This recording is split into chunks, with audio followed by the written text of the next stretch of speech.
ओ मौला अज 11 शाबान अली अकबर मौला जे ज़हूर आमद जो ॾियारो वा अली अकबर जो वास्तो थिए अज असां सभिनी जा बेड़ा पार फरमा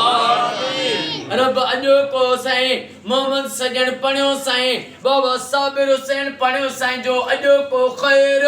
अॼो की ग़ुलामी यारी ही ख़ैर पंहिंजी बारगाह में उहद जबल जेॾो लिखण क़बूल फरमा बाबा मेहरदीन पढ़ियो साईं के मोहम्मद सजन साबिर अली अली नवाज हुसैन बख्श साईं के साईं जे पुटन के साईं जे भाइटन के बचड़न के अमड़े न्याणन के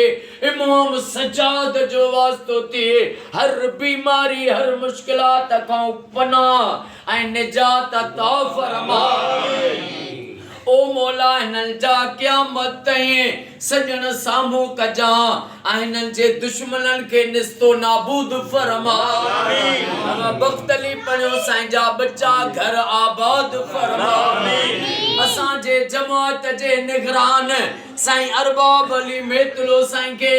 अली अकबर जो वास्तो थी सेहत भी दे ऐं रोज़ी में ज़ाहिरी गैबी गंज अता फरमा मौला जेके बीमार आहिनि उन्हनि खे शफ़ा अता फरमा जेके बेरोज़गार आहिनि उन्हनि खे रोज़ी अता फरमा जेके बे औलादी आहिनि उन्हनि खे औलाद अता फरमा जेके बेरोज़गार आहिनि उन्हनि खे रोज़गारी अता फरमा जुमले असां सभिनी जो बेड़ो तार ओ मौला महबूब जी सारी उम्मत के फिरके वारियत खां बचा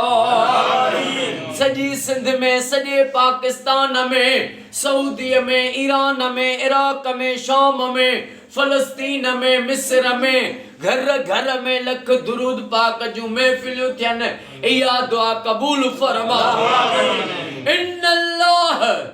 व मलाइकतहु युसल्लूना अलल नबी या अय्युहल्लज़ीना आमनू सल्लु अलैहि व सल्लिमू तस्लीमा अल्लाहुम्मा सल्लि अला मुहम्मद व आले मुहम्मद ला इलाहा इल्लल्लाह मुहम्मदुर रसूलुल्लाह नारे हैदरी